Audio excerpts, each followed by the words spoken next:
जय श्री राधे, जय श्री कृष्णा मेरे प्रिय भक्तों। कैसे हो आप? उम्मीद है सभी बहुत अच्छे होंगे।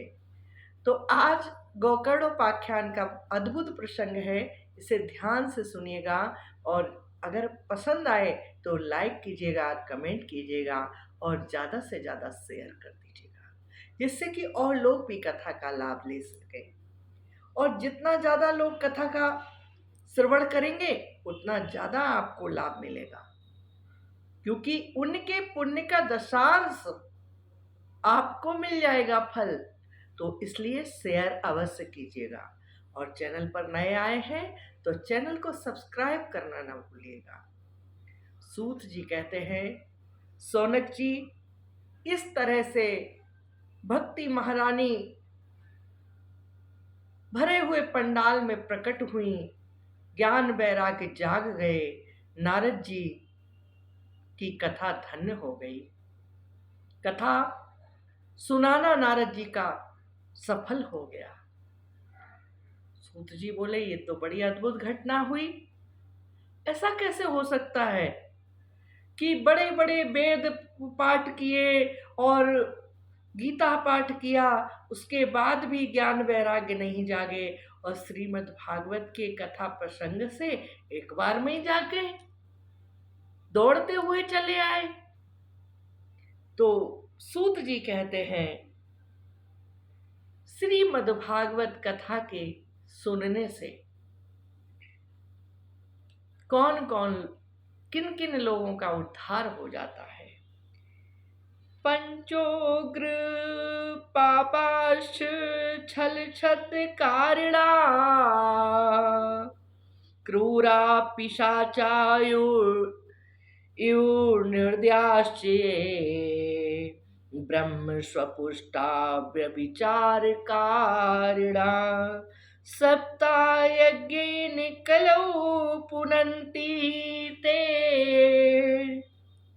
जो मदिरापान, ब्रह्म हत्या, स्वर्ण की चोरी, गुरु स्त्री गमन और विश्वासघात। ब्रह्म हत्या, चोरी, मदिरापान, स्वर्ण की चोरी, गुरु स्त्री गमन और विश्वासघात करते हैं। ये 5 महापाप करने वाले, छल छद्म परायण, क्रूर पिशाचों के समान निर्दयी, ब्राह्मणों के धन से पुष्ट होने वाले और व्यभिचारी हैं। वे भी सप्ताह कलयुग में सप्ताह यज्ञ से पवित्र हो जाते हैं। सूत जी कह रहे हैं कि जो ब्रह्म हत्या करते हैं, मदिरा पान करते हैं, स्वर्ण की चोरी करते हैं, गुरु स्त्री गमन करते हैं और लोगों के साथ विश्वासघात करते हैं, छल छद्म परायण हैं, महापाप करने वाले हैं, क्रूर पिशाचों के समान निर्दयी हैं, ब्राह्मणों के धन से जो पुष्ट हो रहे हैं, कहते हैं वो बहुत पापी हैं, महापापी हैं। लेकिन कलयुग में सप्ताह यज्ञ जहाँ होता है, साप्ताहिक कथा होती है, उसको सुनने से ही ये मुक्त हो जाते हैं। सौनक जी आश्चर्यचकित हो गए, बोले, जय हो जय हो जय हो। सूत जी कहते हैं, अब सौनक जी तुम्हें एक प्रसंग सुनाते हैं। एक आत्मा राम नाम के भगवान के भक्त हुए, बहुत बड़े भक्त थे भगवान के और बहुत बड़े आदमी थे, सेठ थे, व्यापारी थे, साधारण पुरुष नहीं थे, बहुत बड़े सेठ थे, करोड़ों अरबों की संपत्ति थी उस समय उनके पास। लेकिन सब कुछ था उनके पास, उनके संतान नहीं थी। उनकी पत्नी क्रूर थी, निर्दयी थी, विचित्र स्वभाव वाली थी, झगड़ालू, क्रूर, निर्दयी और विचित्र स्वभाव वाली थी। यही कारण था उनके घर में संतान नहीं। आत्माराम ने बहुत भगवान से प्रार्थना की, बहुत पूजा पाठ किया, बहुत जप तप किया, लेकिन उनके कोई संतान नहीं हुई। और जब कोई संतान नहीं हुई तो वो बहुत दुखी हो गए और निराश हो गए। बड़े बड़े ज्योतिषियों के पास गए, बड़े बड़े आचार्यों के पास गए, और जिसने जो कुछ बताया, जैसा बताया, उन्होंने किया। कुछ आचार्य बोले तुम्हारे पाप हैं पिछले जन्म के, तुम दान करो, पुण्य करो, उससे सब कुछ हो जाएगा, तुम्हारी संतान अवश्य होगी। उन्होंने जब ऐसा सुना तो उन्होंने धीरे धीरे दान करते करते करते करते अपनी आधे से ज्यादा संपत्ति दान में बहा दी। दान कर डाला आधी संपत्ति का, लेकिन उनके संतान नहीं। दान कभी बहाना नहीं कहा जाता, लेकिन अगर जिस कार्य के लिए आप कर रहे हो और वो कार्य पूरा नहीं होता तो जो कार्य करता है उसको ऐसा ही लगता है कि हमने व्यर्थ बहा दिया, व्यर्थ कर डाला। दान पुण्य कभी भी व्यर्थ नहीं होता, वो कहीं ना कहीं लाभ देता है, पुण्य मिलता है, उस पुण्य अर्जित होते हैं और पाप होते हैं तो कट जाते हैं। उन्होंने आधे से ज्यादा संपत्ति खत्म कर दी अपनी, और उसके बाद भी संतान नहीं हुई तो वो एक दिन बहुत परेशान हो गए, सोचने लगे अब जीना व्यर्थ है। जिधर से भी निकलते, जहां से भी निकलते, लोग उनसे प्रश्न करते, आत्माराम कुछ है, तुम्हारी पत्नी के कुछ है? लोगों को पता चल गया ये संतान के लिए बहुत पूजा पाठ कर रहे हैं, लेकिन जब कुछ भी नहीं हुआ, वो लोगों के प्रश्न सुन सुन के आत्माराम निराश हो गए, डिप्रेशन में आ गए। एक दिन आत्महत्या करने के लिए चले, दूर जंगल में निकल गए और एक कुएं के पास पहुंचे, सोचा इसी में डूब के मर जाऊं। उसी समय एक तपस्वी वहां आ गए, एक विद्वान बाबा जी वहां आ गए। उन्होंने कहा पुत्र ये क्या कर रहे हो, क्या कारण है, इतने उदास, इतने दुखी क्यों हो? आत्माराम बोले प्रभु, आत्माराम ने प्रणाम किया, उनका वंदन किया और उसके बाद रोने लगे। बोले प्रभु हमारे पास सब कुछ है, संतान नहीं है, इसलिए अब हम जीना नहीं चाहते, इस जीवन में कुछ भी नहीं है, इसलिए अब हम मरना चाहते हैं। जब उन साधु बाबा जी ने देखा कि ये मरना ही चाहते हैं तो उन्हें बहुत रोकने का प्रयास किया। बोले नहीं ये पाप है, आत्महत्या करना पाप है, और पाप ही नहीं महापाप है। आत्महत्या करने से 1000 गौओं के को मारने का पाप लगता है। बहुत तरह से समझाया।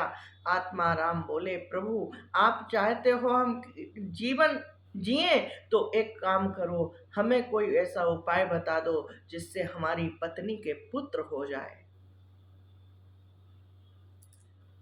उन ब्राह्मण देवता ने, साधु महाराज ने आत्माराम के ललाट की रेखाओं को पढ़ा। बोले तुम्हारे 7 जन्मों तक कोई संतान नहीं है, आत्माराम घर लौट जाओ, पुत्र का मोह त्याग दो, घर लौट जाओ, तुम्हारे 7 जन्मों तक कोई संतान नहीं है। आत्माराम बोले ये तो संभव नहीं है, मैं घर लौट जाऊं, बिना पुत्र के ये संभव नहीं है। जब उन साधु महाराज ने देखा कि अगर हम इन्हें कोई उपाय नहीं बताएंगे तो ये अपनी जान दे देंगे, और जान हमारे सामने चली जाए तो ये हमें भी पाप लग जाएगा। उन्होंने आत्माराम को अपनी झोली से निकालकर एक फल दे दिया। जब वो फल दिया, आत्माराम से कहा कि ये फल अपनी पत्नी को खिला देना और उससे कहना कि भगवान का स्मरण करे, इस फल को खाए और नियम संयम से रहे, किसी से झूठ न बोले। और जो गंदी स्त्रियां हैं, झूठ बोलने वाली स्त्रियां हैं, व्यभिचारिणी स्त्रियां हैं, या जो लोग हैं उनसे संपर्क में न रहे। और उससे कहना एक समय एक ही अन्न का ग्रहण करे। अगर वो ऐसा करेगी तो उसके बहुत सुंदर, सुशील, आज्ञाकारी और बहुत अच्छी संतान जन्म लेगी। आत्माराम बहुत खुश हो गए, बहुत खुश हो गए। आत्माराम उस फल को लेकर धुंधली के पास आए। बोले, धुंधली, अब हमारे पुत्र हो जाएगा। धुंधली बोली, कैसे? तो उन्होंने पूरा व्याख्यान सुनाया, पूरी कथा सुनाई। बोले, इस तरह से साधु महाराज ने फल दिया है, तुम इसे खा लोगी और नियम संयम से रहोगी, झूठ नहीं बोलोगी, एक समय एक ही अन्न का भोजन करोगी तो बहुत सुंदर, सुशील, आज्ञाकारी, अच्छी संतान होगी। ये फल खा लो धुंधली, धुंधली ये फल खा लो। आत्माराम ने बहुत प्रयास किया, धुंधली हमारे सामने फल खा ले, लेकिन धुंधली बोली, तुम चिंता ना करो स्वामी, मेरे प्राणनाथ, तुम बिल्कुल चिंता ना करो, हम ये फल खा लेंगे। आत्माराम धुंधली को कहकर काम पर चले गए और धुंधली सोचने लगी कि अगर मैं ये फल खा लूंगी तो गर्भ रहेगा, और गर्भ रहेगा तो थोड़े ही दिनों में मुझसे कुछ खाया पिया नहीं जाएगा, और कुछ खाया पिया नहीं जाएगा तो मैं दुबली हो जाऊंगी।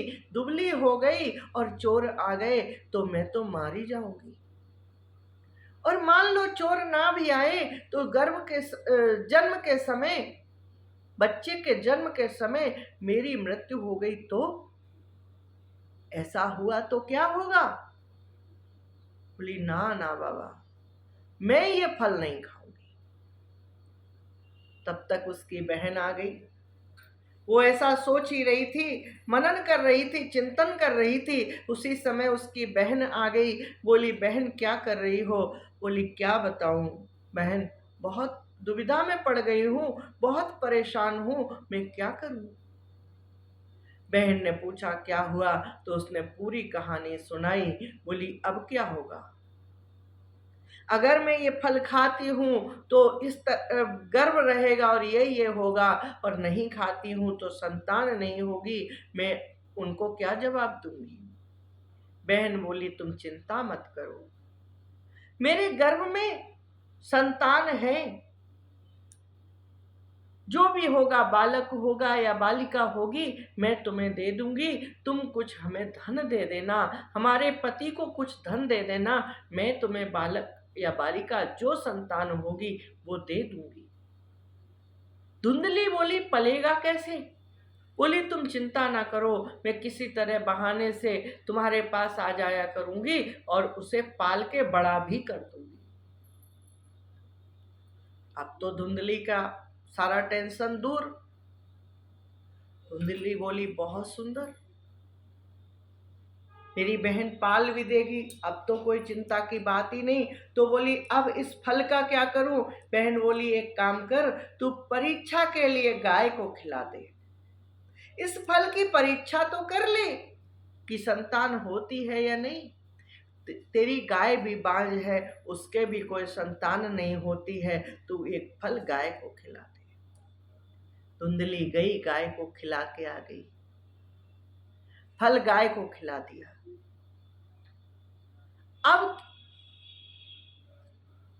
9 महीने बाद, 9 महीने पूरे भी नहीं हुए, उसके संतान हो गई उसकी बहन के, और वो रात में आके उसका पति उस संतान को दे गया। आत्माराम बाहर थे, धुंधली बाहर गए हुए थे। धुंधली ये कहती रही सबसे कि मैं गर्व से हूँ, गर्व से हूँ। घर के बाहर नहीं निकलती, घर के अंदर ही रहती। और एक दिन जब संतान उसके हो गई, बहन के, उसका पति दे गया, तो उसने सब जगह खबर कर दी कि हमारे बालक हुआ है। आत्माराम ने जैसे ही सुना हमारे बालक हुआ है, आत्माराम दौड़े दौड़े आए और बहुत सारा दान किया, बहुत उत्सव मनाया, धूमधाम से बहुत बड़ा उत्सव मनाया।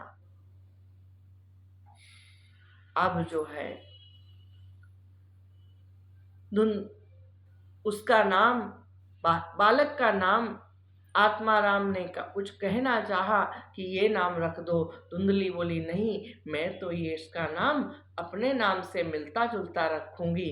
तो आत्माराम ने कहा क्या रखना है? बोली इसका नाम धुंधकारी होगा।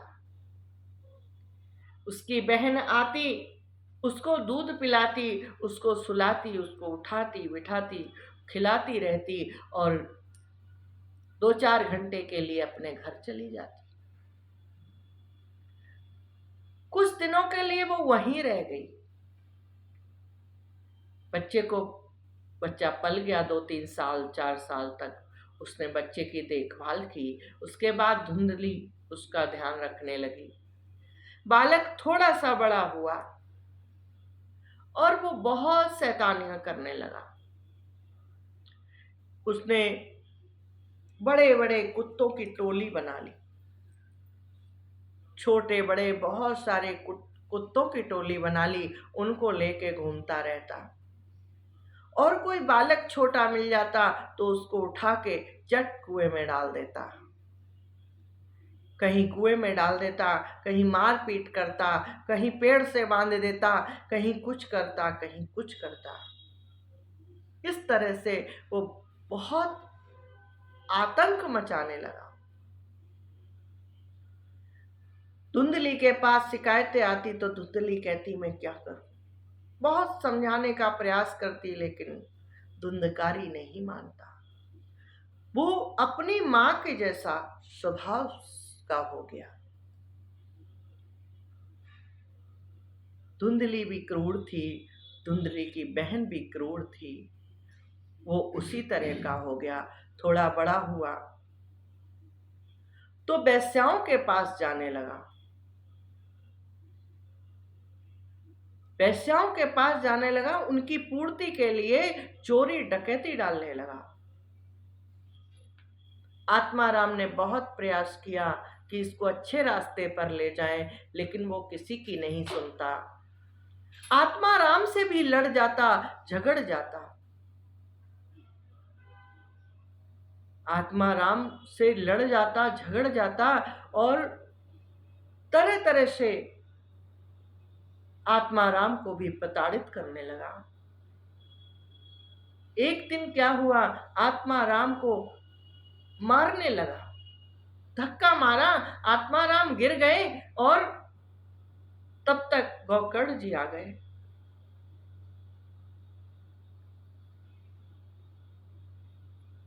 धुंधकारी का जन्म हुआ उसी समय, उसी के 1-2 महीने बाद गोकर्ण जी का भी गाय से जन्म हुआ। उसको देखने बहुत सारे लोग आए। गोकर्ण जी बड़े हो गए, गोकर्ण जी संस्कारी, सुशील, आज्ञाकारी हुए और धुंधकारी क्रूर हुआ।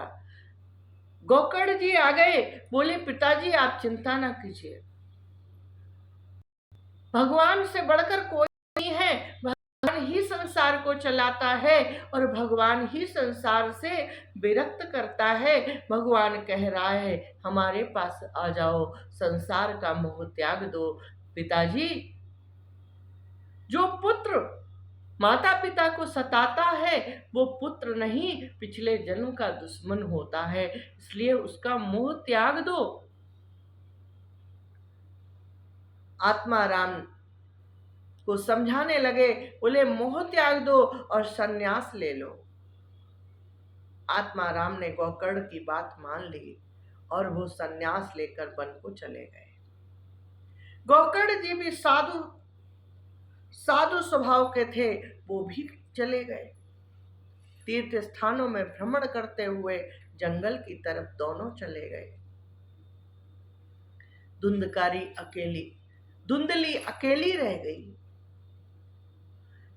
उसको धुंधली के पास जो भी रुपया पैसा था, धुंधकारी मार पीट करके उससे रुपया छीनता रहता। एक दिन जब सारा पैसा खत्म हो गया तो धुंधकारी ने उसको बहुत मारा। धुंधली को बहुत मारा और उससे कहा, अगर तूने पैसे नहीं दिए तो मैं तेरी जलती हुई लकड़ी से खबर लूंगा। इतना कहकर बाहर चला गया। धुंधली डर गई, बोली अगर इसने जलती हुई लकड़ी से मारा तो मैं मर जाऊंगी और इससे अच्छा हो कि मैं पहले ही मर जाऊं। धुंधली कुएं में कूद गई और उसने आत्महत्या कर ली। वहीं पर उसका अंतिम संस्कार हो गया। खत्म हो गई धुंधली। जब धुंधकारी ने देखा कि मां खत्म हो गई है तो वो उन वेश्याओं को घर पर ही ले आया। उन वेश्याओं को घर पर ले आया, उनकी खुशी के लिए, उनकी पूर्ति के लिए बड़ी बड़ी चोरियां करता, बड़ी बड़ी डकैतियां डालता। उन वेश्याओं ने देखा कि ये बड़ी बड़ी चोरियां करता है, बड़ी बड़ी डकैतियां डालता है, इसको एक दिन राजा पकड़ेगा और इससे सारा धन छीन लेगा और इसको फांसी की सजा देगा। हत्याएं भी करता है, इसको फांसी की सजा होगी। क्यों ना राजा पकड़े, धन छीने और इसको फांसी हो, उससे पहले हम ही लोग इसको मार डालें। उन वेश्याओं ने जब धुंधकारी सो रहा था, धुंधकारी को खटिया से, पहले खटिया चलती थी, कभी आपने भी देखी होगी, गांव देहातों में आज भी खटिया कहीं कहीं पे मिल जाती है। ना देखी हो, गूगल पे सर्च कीजिएगा तो आपको मिल जाएगी। उस खटिया से बांधा, धुंधकारी को खटिया से बांधा, उसकी पहले गर्दन दबाई और जब उससे भी नहीं मरा तो उसके मुंह में जलते हुए अंगारे डाले और उससे तड़प तड़प कर धुंधकारी की मृत्यु हो गई। धुंधकारी की इस तरह से मृत्यु हुई। गोकर्ण जी तीर्थ यात्रा से लौटे। उन्हें पता चला धुंधकारी की मृत्यु हो गई है। तीर्थ यात्रा जहां पर वो कर रहे थे, उन्होंने पिंड दान किया। उसके बाद घर गए और घर जाकर शाम का समय था, लेट गए। आधी रात्रि के समय धुंधकारी प्रेत बना हुआ गोकर्ण जी के सामने आया। कभी भैंसे का रूप धारण कर लेता, कभी हाथी बन जाता, कभी घोड़ा बन जाता, कभी सर्प बन जाता, तरह तरह के रूप बदलता। गोकर्ण जी बोले, तू है कौन? बता तो सही, तू चाहता क्या है? हमें तरह तरह के रूप बनाकर दिखा रहा है, तू है कौन? गोकर्ण जी को लगा ये बोल नहीं पाएगा, तो उन्होंने अभिमंत्र जल उस पर छिड़का। तो धुंधकारी बोलने की शक्ति आई। धुंधकारी बोला, भाई मैं तुम्हारा भाई धुंधकारी हूँ, मुझे वेश्याओं ने मार डाला है, तड़पा तड़पा कर मारा है, मैं प्रेत बन गया हूँ, मेरी मुक्ति का कोई उपाय करो, मैं भटक रहा हूँ, तड़प रहा हूँ, न मुझे खाना मिलता है, न पानी मिलता है, मैं भोजन के लिए तड़प रहा हूँ, दिन रात भटक रहा हूँ। गोकर्ण जी बोले, मैंने तो हर तीर्थ स्थान में जहाँ जहाँ मैं गया, मुझे पता चला कि तुम्हारी मृत्यु हो गई, मैं उसके बाद जहाँ जहाँ गया मैंने हर जगह पिंडदान किया, उसके बाद भी तुम्हारी मुक्ति नहीं हुई। गया जी में गया, वहाँ भी पिंडदान किया, तुम्हारी मुक्ति नहीं हुई, तो अब क्या करूं? ऐसा कौन सा कार्य करूं जिससे तुम्हारी मुक्ति हो जाए?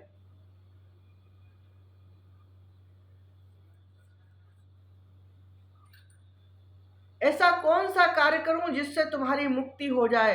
धुंधकारी रोने लगा, बोले, भाई मुझे कुछ पता नहीं है, तो मेरी मुक्ति कैसे होगी? इसका उपाय आप ही करते हो। भाइयों बहनों, मेरे प्रिय भक्तों, कथा अभी कम से कम 15 मिनट और चलने वाली है। वीडियो लंबी हो रही है, हो सकता है आपको आनंद ना आए ज़्यादा लंबी वीडियो में, इसलिए मैं इस वीडियो को यहीं पे विराम दे रही हूँ। कल फिर कथा सुनाऊंगी। इसके आगे का जो भी है कथा प्रसंग मैं कल सुनाऊंगी, आप देखना ना भूलिएगा। और अगर वीडियो पसंद आई हो तो लाइक कमेंट शेयर कीजिएगा। चैनल पर नए आए हैं तो चैनल को सब्सक्राइब करना ना भूलिएगा, जिससे कि हर कथा की नोटिफिकेशन आपके मोबाइल पर पहुंच सके। तो आज कथा हम यहीं पर विराम दे रहे हैं, कल फिर सुनाते हैं और कल मिलते हैं एक नई इसी प्रसंग को कल लेके आते हैं। मिलते हैं कल। शुभ रात्रि। जय सीताराम।